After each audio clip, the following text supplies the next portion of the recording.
Hey, Stewart's Chapel, Don Pierson here, and Don Counts, and we're here over here at the church's office, and this is Thursday, November the 11th devotion, and we are moving and continuing with our look through prayer, but we're moving on to the subject of fasting starting today, and this will take us probably a couple of weeks.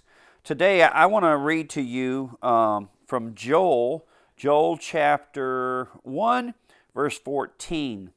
Consecrate a fast, call a sacred assembly, gather the elders and all the inhabitants of the land into the house of the Lord your God, and cry out to the Lord. Consecrate a fast, or declare and set a time aside for a period of fasting. And this was not just an individual fast. This was a fast for a whole nation. And no one was to be exempt. It wasn't like, I'm got this problem, or I got that, or, No. In fact, as you read through Joel, even the nursing mothers and the elderly, everybody was to be included in it. Over the next few days, as we talk about fasting, you're going to, hopefully, some of this will be new and some of it will just be reminders. But as we talk about it, as you talk about it, you'll encounter individuals who will declare to you, well, that's fasting's Old Testament. Well, I'm not going to deal with that question today, but I just want you to be aware, you'll hear that, and I will be dealing with that question from a biblical standpoint in just a few days. Today I read Joel. I want to read a couple more passages in Psalms 42, verses 1 through 3. As the deer pants for streams of water, so my soul pants for you, O God. My soul thirsts for God, for the living God. When can I go and meet with God? My tears have been my food day and night, while men say to me all day long, where is your God? Psalms 107, verse 9, for God satisfies the longing soul and fills the hungry soul with goodness. Fasting is all about hunger.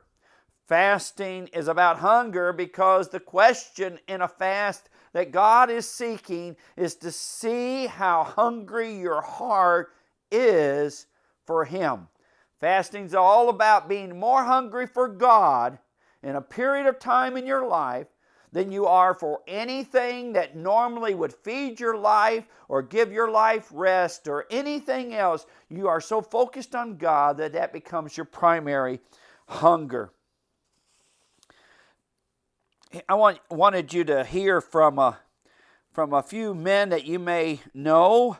For example, William Barclay said, fasting has gone almost completely out of the life of the ordinary person. Jesus condemned the wrong kind of fasting, but He never meant that fasting should be completely eliminated from life and living. We would do well to practice it in our own way and according to our own need. Dulel. Fasting is rather widely practiced on our mission fields today.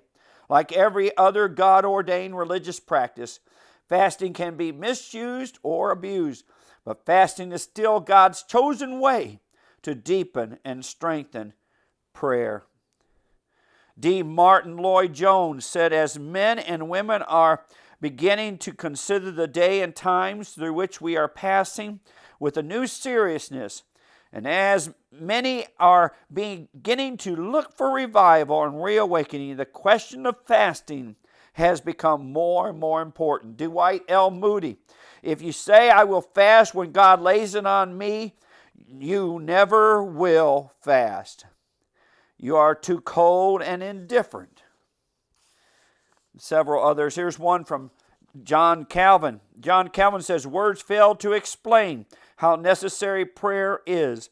While the keeper of Israel neither slumbers nor sleeps, yet he is inactive, as if forgetting us, when he sees us idle and mute. George Pitt. Every time I fasted, I established a new spiritual dimension in my life and had new spiritual authority with God. Remember the passage in Joel chapter 2? Joel is told to sound the trumpet to call for a period of fasting in people's lives. Now, it's pretty hard to call for fasting if you don't practice it or believe it, right? Fasting has been part of the biblical record. It's also been part of just about every strong, mature, spiritual Christian since the beginning. May you become aware of the calling that God is moving in your direction towards seeking Him with prayer and fasting. Love you, Stuart Chapel.